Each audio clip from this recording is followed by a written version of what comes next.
समांतर पट्टिका संधारित्र के बारे में हम पढ़ेंगे।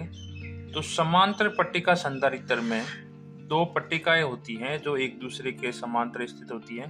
प्रत्येक पट्टिका का क्षेत्रफल है वो a है, इनके बीच की दूरी है वो स्मॉल d है और इसके मध्य निर्वात है। जब इस पट्टिका को प्लस आवेश दिया जाता है तो इस पट्टिका के अंदर की तरफ प्लस आवेश आ जाता है तथा इसके समीप स्थित दूसरी पट्टिका पर प्रेरण के द्वारा विपरीत आवेश आ जाता है।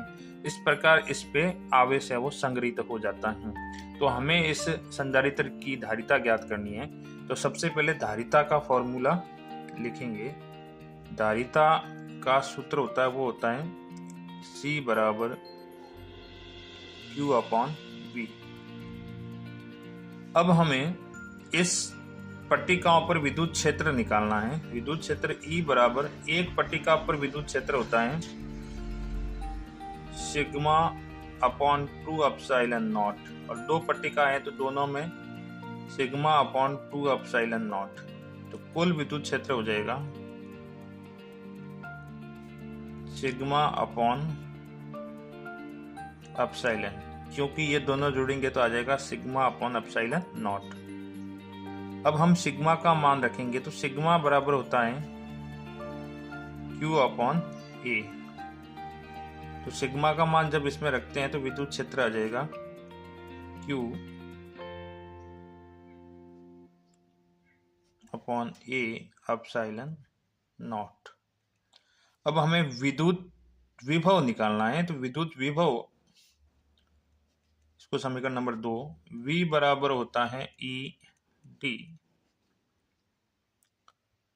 विद्युत विभव V बराबर ED होता है।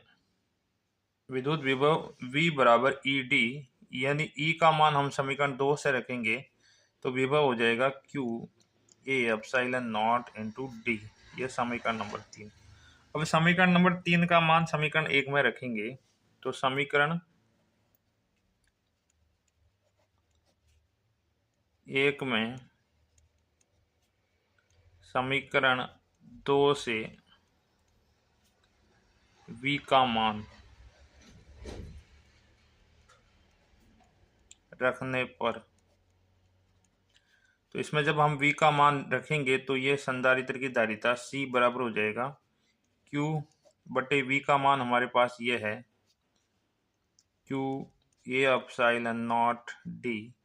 जब इसको सरल करेंगे तो ये आएगा एप्सिलॉन A अपॉन D, यानी संधारित्र की धारिता हमारे पास ये रहेगी।